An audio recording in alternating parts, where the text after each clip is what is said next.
you're gonna see the proverbial Agent Smith doctrine take place in this new Matrix administration. You're gonna see people who you think is down with you because their color is melanated turn right into Agent Smith because Americans are programmed to be programmable. They conform to the program. Their systems are updated. They're conforming right now. Right now. Right. To the Trump shit. Like the Matrix. And it's important, especially nowadays, stories like that are able to be told on a global scale where people could be privy to the art of or the power of transformation. Because what's taking place as a result of these, I would say, draconian,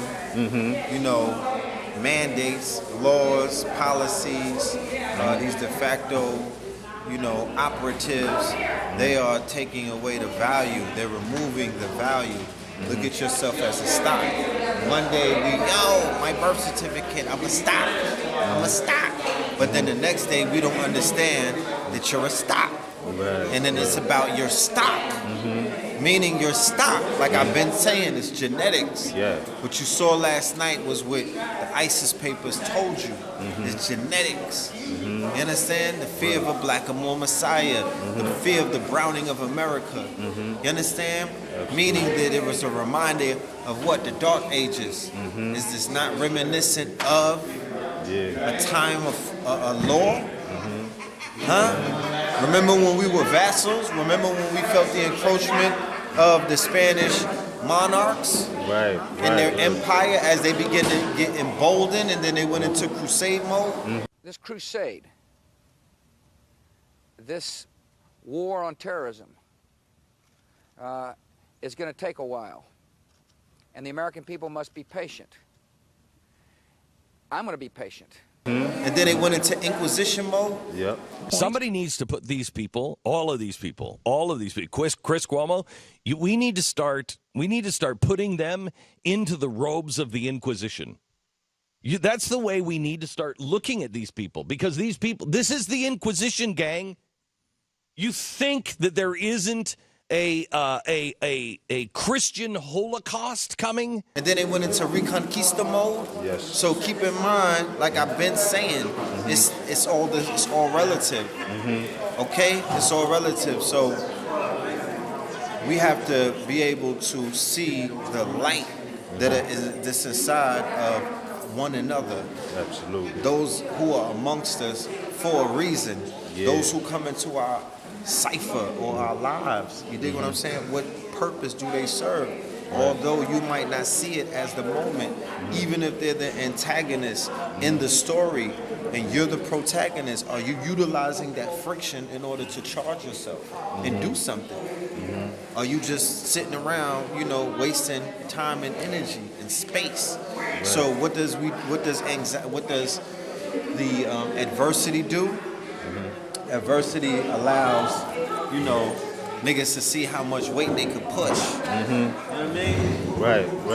You're able to test yourself. You're able to test yourself. One thing that the Olympics showed us, recently, if we pay attention and we're not caught up in judging, or we're not caught up in if this person is not down with my speaker, teacher, leader, I don't like him, stupid shit, like you got choices. They just look at it for what it is, part of our gene pool. They showed you strength in adversity, right? It showed you that. We was the original Olympians anyway.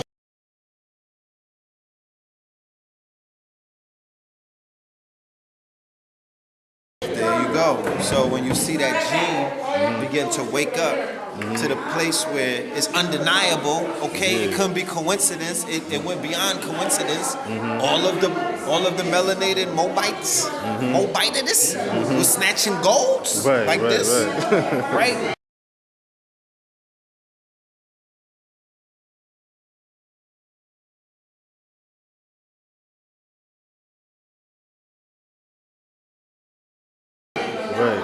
That was something that is indicative of this gene that's waking up in us. God you know what I'm saying? The fact that we're beginning to turn on and go online, and you have you're posing threats.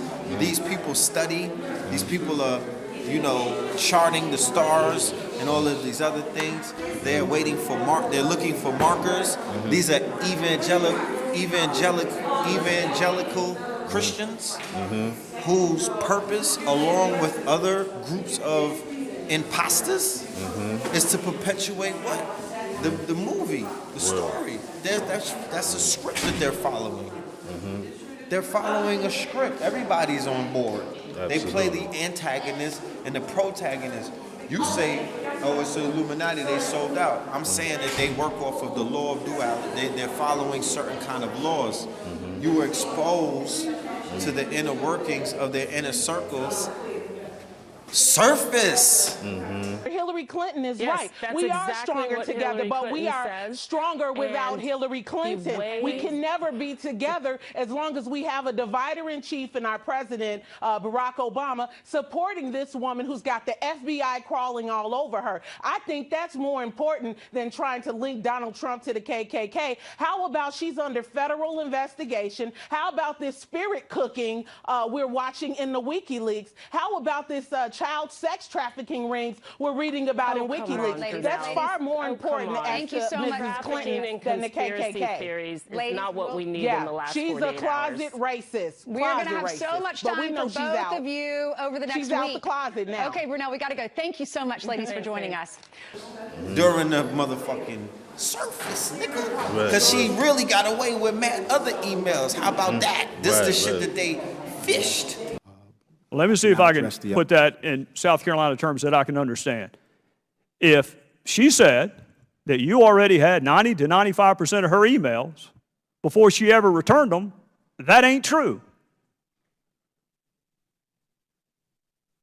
Sir, if I may say this, unless she's talking about the files that were sent to other individuals within the State Department, sent to their state.gov account.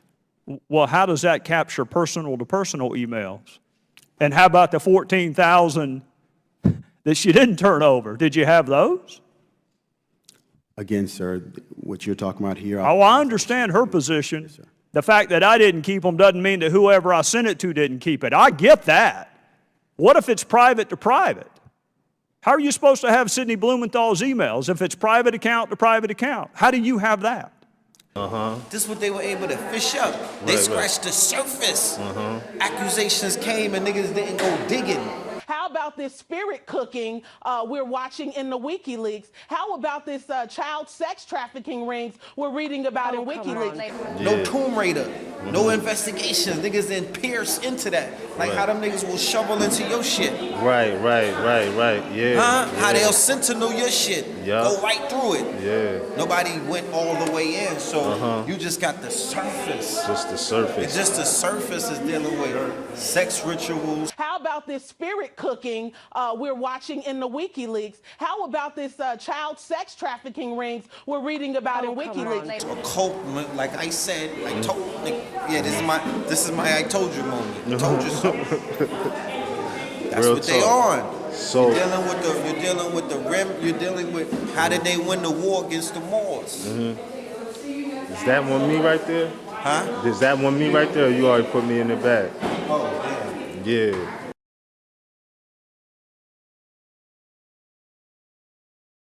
Good looking. What for?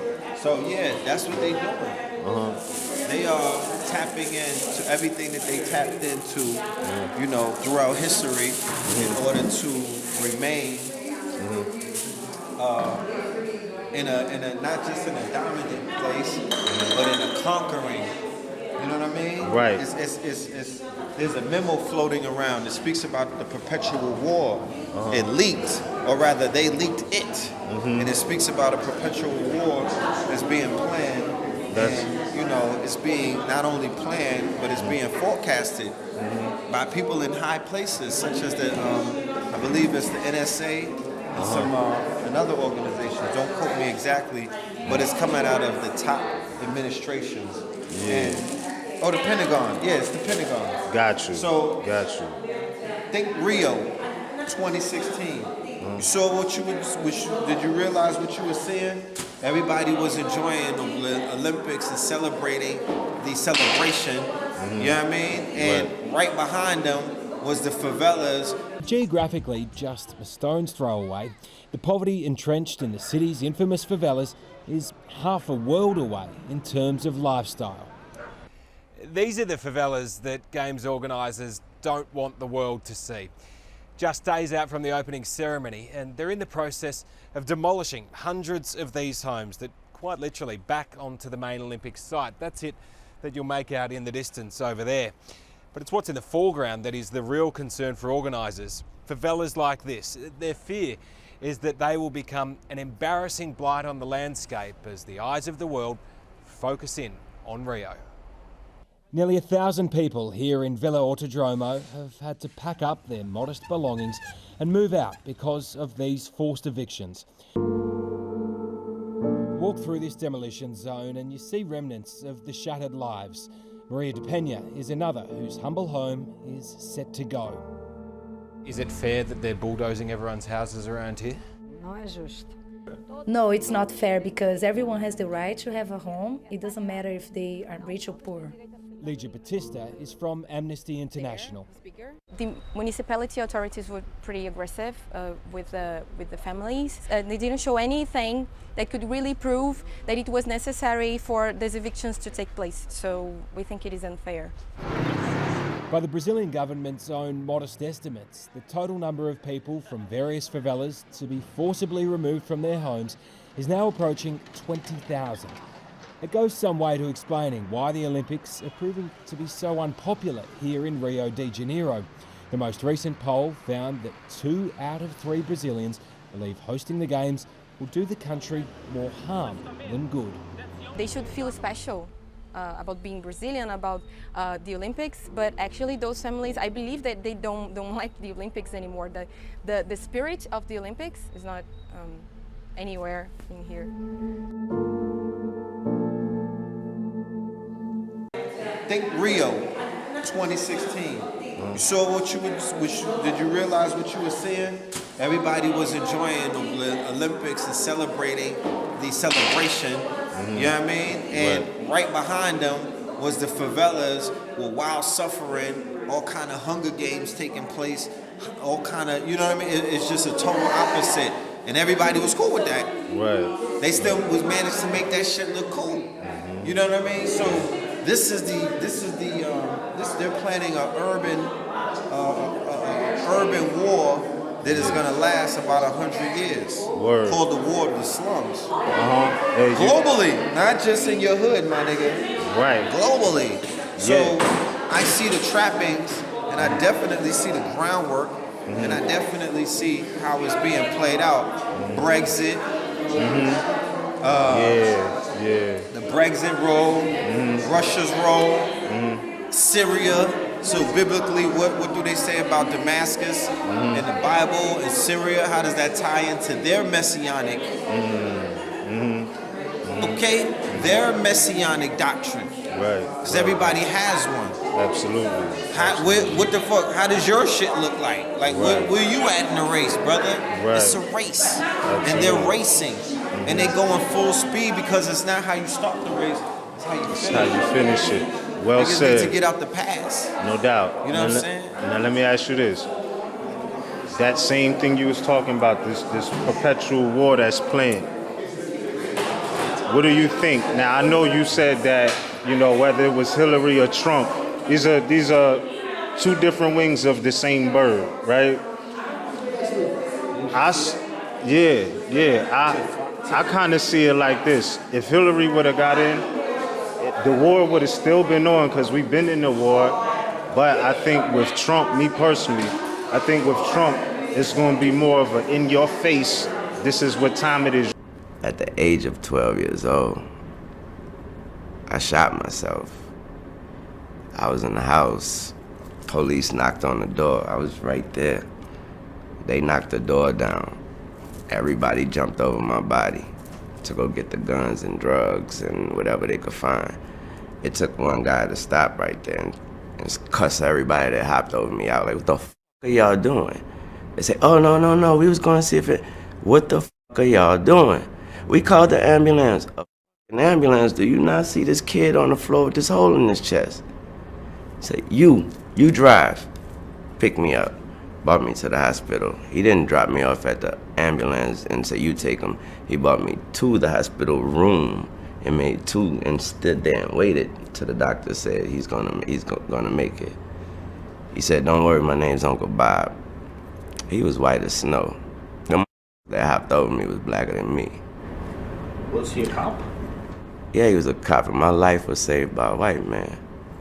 I don't know what racism is. I know a good name Uncle Bob, though. But I think with Trump, me personally, I think with Trump, it's going to be more of an in-your-face, this is what time it is. What's up, buddy? Oh, now I'm a buddy. Hey, Trump, all the way. Trump.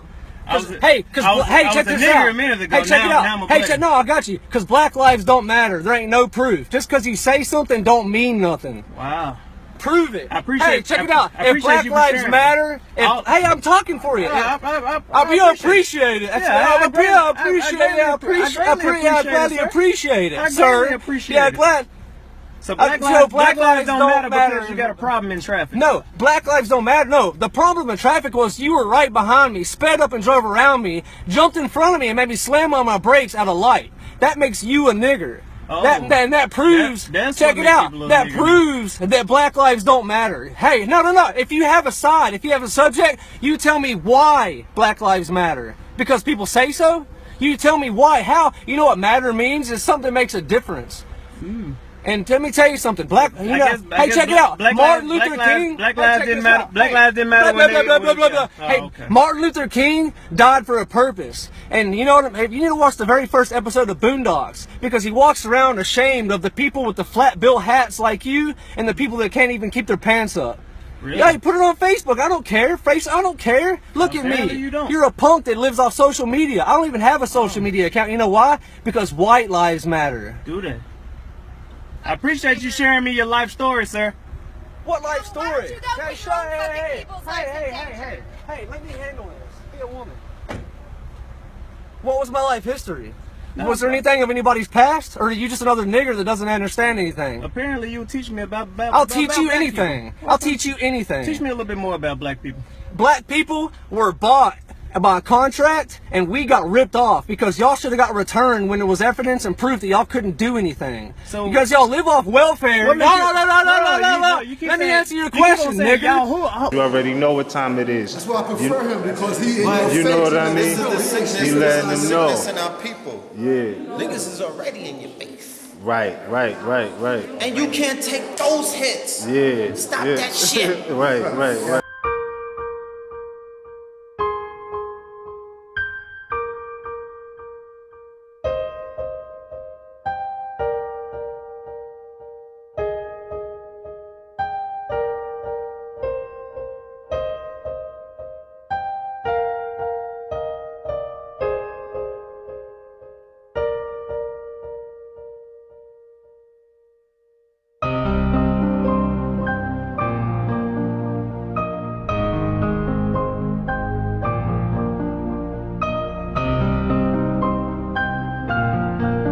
At least it's gonna be in our face. Yeah. Really, my nigga? I don't know what racism is. You couldn't take the regular, they was back smacking niggas. Like, they been washing you, hold on. Niggas couldn't swim in that tsunami. So why they are inviting shit? That's the spirit of defeatism. They have culled a population of their prisoners or their vassals to a point where it's time to move in. These niggas are slaughterhouse. This shit is this is their mentality. Sociopathic. They're able to deal with that shit by dealing with the animals. Fucking piece of fucking.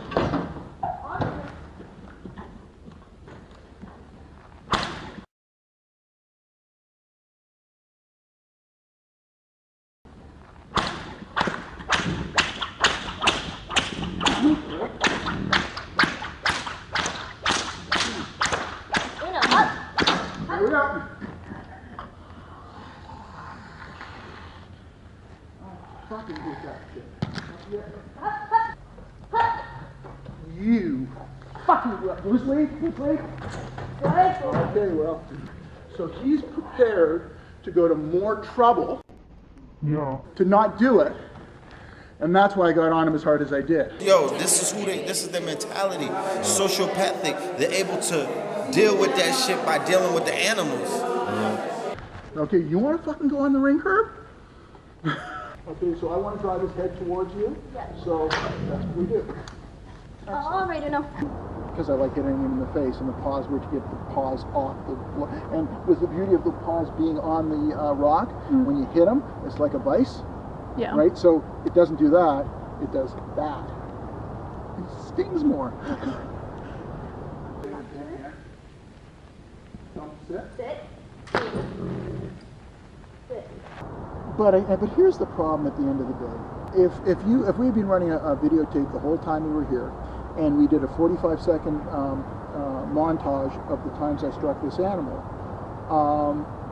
PETA would burn this place to the ground. Yo, this is their mentality. Sociopathic. They're able to deal with that shit by dealing with the animals. You know what I mean? They're able to satisfy that bloodlust by being hunter-gatherers and gamers. Right. So they're gaming in all realms. They've drawn the niggas like a video game. They're in a video game realm killing up shit. They're in a gaming realm hunting all kind of shit. These niggas are gonna go on GOP hunting shits with Trump's son, but it's gonna be niggas getting hunted. Facts, I tell you. When I look at Pence and Trump, I'm looking at the Führers. I see it. Them niggas is just, this is the uniform that they wearing now. Wait till you see what they gonna, yo, I'm telling you. I would be in an illusion if I were to say I don't see what I'm seeing. Right. Okay? Right. I know what the fuck I'm seeing. Absolutely. Birth of a Nation was their movie. I'm about to. That was their movie. Right. Don't get it fucked up. Yeah, he's the new one. The new one. They named it Birth of a Nation. It benefited white people, or the Europeans, or the Pilgrims, or whoever, because what did it do? It reinforced and reinvigorated and retold them, if any of these niggas get out of line, this is how you do them. When you look at the script on how it played out, the young Morisco, the little Moor, sold him out. Then at the end of the movie, he was leading in the Civil War. Meaning that the same person who's dishonorable to his own, he gave his own up, he was fighting for the cause. Then that scene where they showed all of those people hanging from the trees, that was the illest one, right? That was a spell. Strange fruit. That wasn't rendition. That wasn't redemption at all. They showed Nat and them get a little busy, and after that, it was just washing them all up. How they was lining up, and he just walks into the place. So, whenever they put the slave movies out, they're being seen from two different perspectives. The law of duality kicks right in. There's the slave perspective and there's the slave master's perspective. A pilgrim would never go to a slave movie and ever watch it from the perspective of a slave, even with them being Slavs. Right. Because that's not what's being shown. They're reinforcing, reembossing chattel slavery. But there's already slavery that exists that they're all invested in, and that's the private prison complex industry. 13th Amendment, the documentary showed you that is legal slavery. Then it makes sense how they all playing the game. Then it makes sense why the stocks went up last night. All right? So it's too many useless eaters. That you got to step over too many people. The regentrifiers is like, yo, get these niggas off the block. You know what I mean? And, out of the world. So they will start a war. They'll send a group of them. They'll send a group of your finest. Get them out. Get the cream of the crops out of them. Get them over there where they'll be set up. Deal with the undesirables. Remember, the president of the Philippines has death squads going around his country killing drug dealers. He put the hit out and fell back. And they have a silent death. They have citizens, vigilantes, killing off what they deem as the undesirables. while he's restructuring his country. You feel what I'm saying? Like this. And he's telling the U.S., you know, but you don't know in this theater. Because as they were moving certain chess pieces, they were definitely moving other ones. It was a ritual on a grand scale. None of the quote unquote familiar players were not playing in this game. Everybody had a hand in it. You feel what I'm saying? So you're referring to the movie now that you was talking about. So that's what you think they want us to do now. They doing all this stuff so we can just go out buck wild, so they could just come in and do whatever they want. What they need to do, and as you can see, they are more of the instigators than you are. Is they need to start what is known as a race conflict. They need you to separate from races.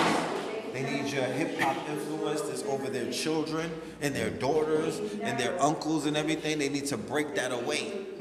Hey, I'm Dina. Look at my feet. My feet are straight ahead. You don't want to do that. You want to turn your feet out. And I'm going to do this backwards. And that's what makes it look like hip-hop.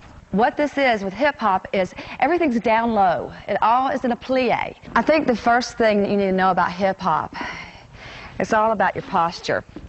And you know, growing up, my posture was really bad. My mom used to tell me all the time, stand up straight, stand up straight. Well, you know what? I was standing up straight. And hip-hop is this. 1, 2, 3, 4, hit, ah, and ah. The more relaxed you are, that's what makes it hip-hop. This is the first thing I'm going to say to you. You want to do hip-hop? You got to stand like this. They need your hip-hop influence that's over their children and their daughters and their uncles and everything. They need to break that away. In a hip-hop head, we have this. Boom, bam, every time. Or Your hands are always like this. Start out just hitting it, hitting it, hitting it,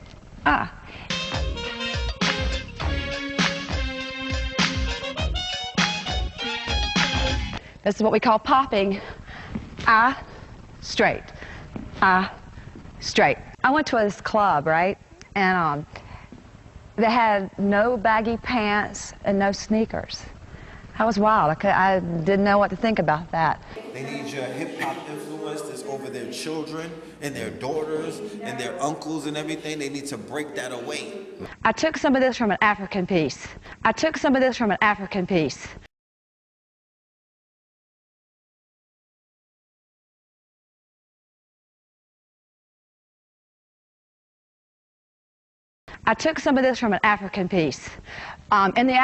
it was like this, but in hip-hop, it's like this. See, there's a difference.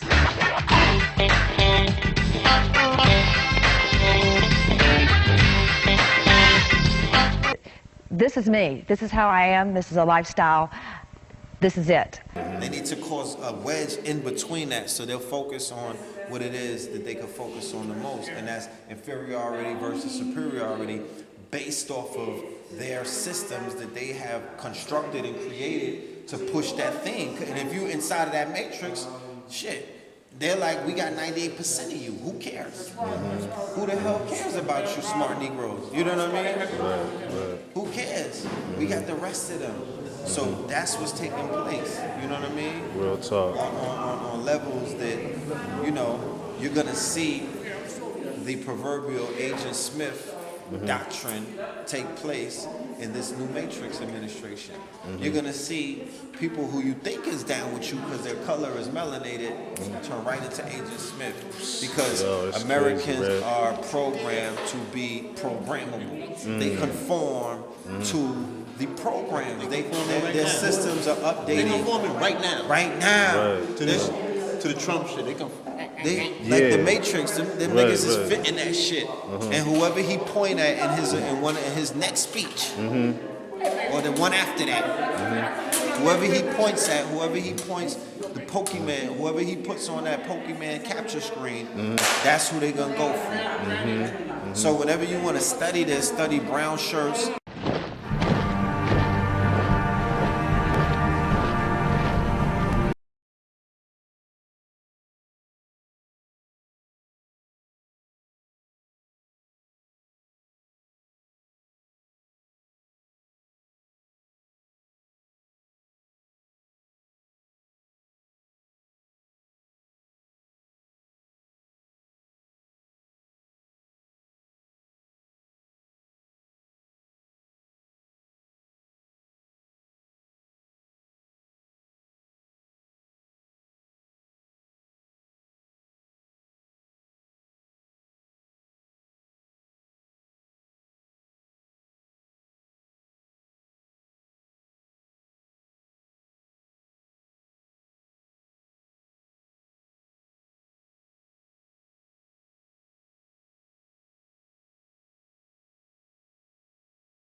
early Nazi Germany. Remember, it's a buildup, it's a rollout.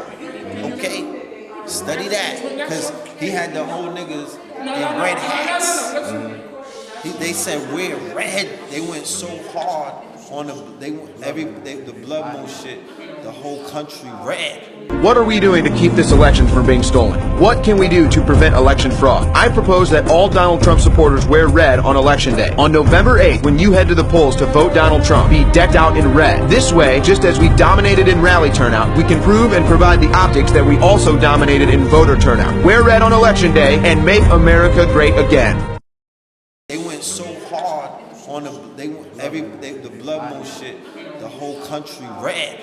Right. And I'm red pillar, so I know what's going on. Blood, this shit bloody. He's a Gemini. It don't matter. Gemini, Scorpio, it's still pick a crow or pick a vulture, nigga. Like, right. What you want?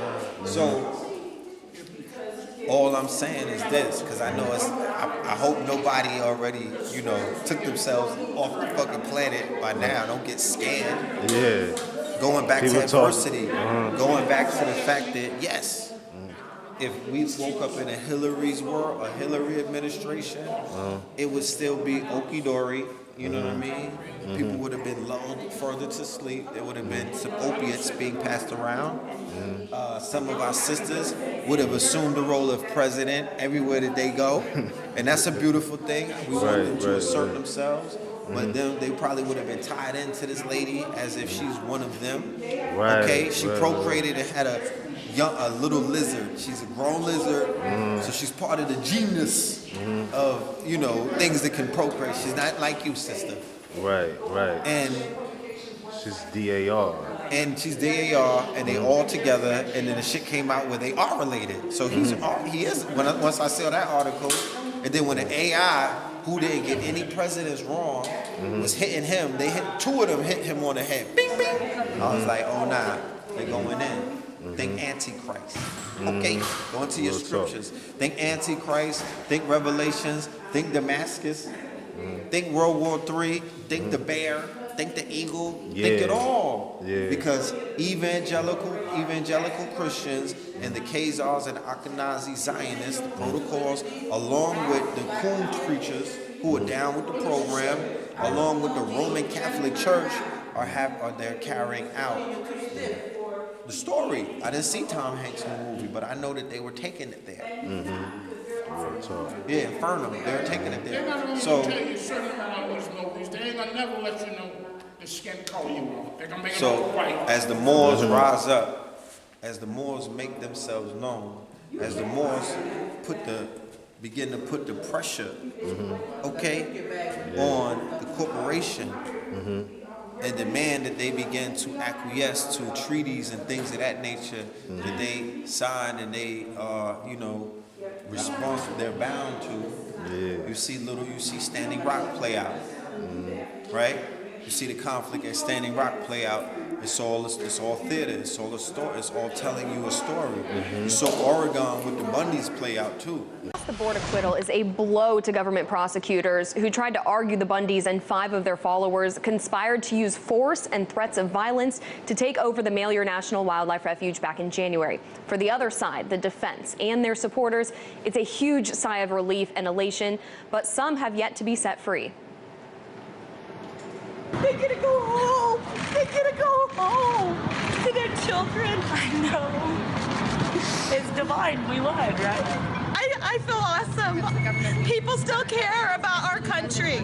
People still care about the Constitution and upholding the Constitution. Defending the Constitution was always the driving force, according to leader Ammon Bundy, who argued the armed occupation was spontaneous. He told me in January he came to Harney County to restore rights to ranchers, rights he believed were stripped by government overreach. We wouldn't sacrifice our lives, we wouldn't sacrifice being away from our children, being away from our families, being away from our businesses, if we did not feel that we were going to make a difference here. But their presence at the Malheur National Wildlife Refuge, with heavy arms and no plans to leave, it gave some community members and the federal government a different view. Bundy, his brother Ryan, and 5 followers faced a charge of conspiring to use intimidation, threats, or force to keep federal employees from working during the 41-day occupation. To this charge, the jury says not guilty. The Bundys, Jeff Banta and David Fry, also faced a weapons charge linked with carrying out the conspiracy. Again, not guilty. Outside the courtroom in Portland, Oregon, supporters and media waited to hear from the freed defendants, like Shauna Cox. We have to say we are so grateful for the Patriots and for those jurors who spent their time on, and we know it's a great sacrifice, and we are so grateful, and we're in tears because we were so happy that they heard the truth and they weren't intimidated enough. But not everyone could walk out. The Bundys remain behind bars. They will go on trial in Nevada early next year for their role in a 2014 standoff at their father Cliven Bundy's ranch. There was an outburst in the court after the acquittal when Ammon Bundy's attorney demanded his client be immediately released, yelling at the judge. U.S. Marshals tackled Marcus Mumford to the ground, even as the judge was telling them to back off. They tased him inside the court and arrested him for failure to comply. He has been released. Now, this is not the end of the Oregon standoff. 7 more occupiers are still waiting to stand trial. We'll see how this acquittal affects their case. Manila? All right, thank you so much for that update. That's RT correspondent Simone Del Rosario. That was an armed resistance. That's not what Standing Rock is. Standing Rock is a protest on sacred tribal ground, just a word. And it's an argument over a contract. And a part of the process of a veteran, a warrior, is learning how to make peace with himself. That's one of the most important things moving on in life.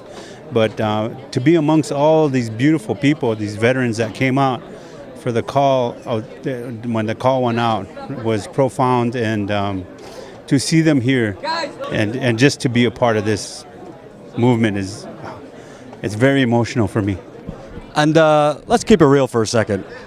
There's very rare time in life Native Americans will see white folk on the ground kneeling, begging for forgiveness. That doesn't happen. It's usually the white folk asking black people, Native Americans, you should apologize to me. You're the scum of the earth. What's it like? Not so much that they're white. Not so much that they're white. Not so much that they're white, but to see, all the sacrifice, all the theft, all the murder that has been perpetrated against your people. To see, in many ways, the people who perpetrated it, not specifically these people in that room, but our ancestors, to kneel down in front of you.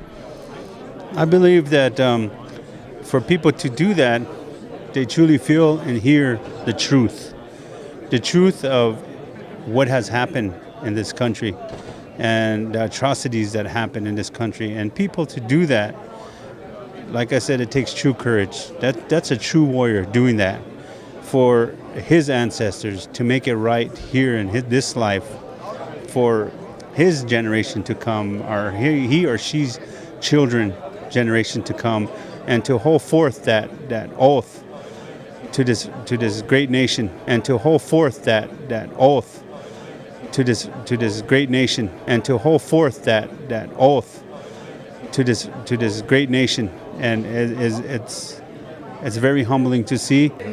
Over a treaty and a contract, right. But that's not what the Bundys was doing. Right. And nobody enforced the law. Mm-hmm. That's what the problem is. It's not the fact that you want the Romans to punish Romans. It's that y'all not forcing the law. Right. You ain't going mufti on them. Hold on, I'm making citizens arrest. Right. Yeah. You know, if I'm a melanated Moor or Moabite officer in law enforcement in any of the surrounding counties, you take it, you become the sheriff on some Denzel. Right. Well, it was originally and still is a Moorish title. Okay. Sharif. So sheriff. Who but the sheriffs and the sheriffs now? I ain't talking about, because remember, nothing has anything to do but the now. Yes, yeah. Don't talk to me about yesterday. That's part of your documentary. That's the only place that shit goes, or in your memoirs. It's about now. It's going. So that Moors and other people, because I'm telling you,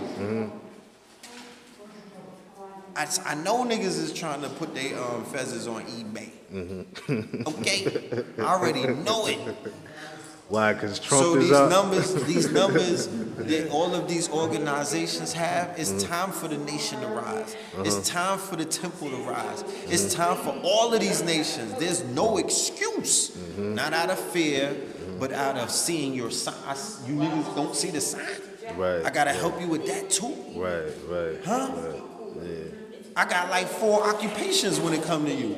Niggas just psychiatrist. Right. I'm your doctor. I'm your motivationist. And I'm also nursery care. I'm walking you. Nah.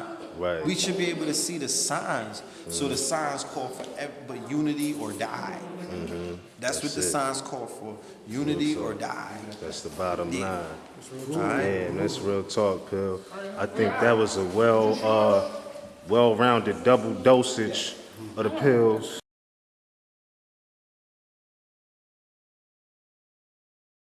Cool. You see this? Yep. You're gonna see these empty bottles a lot. Yeah. Ocean14corp.com is where you get the 7 Heaven Sea Moss. All right?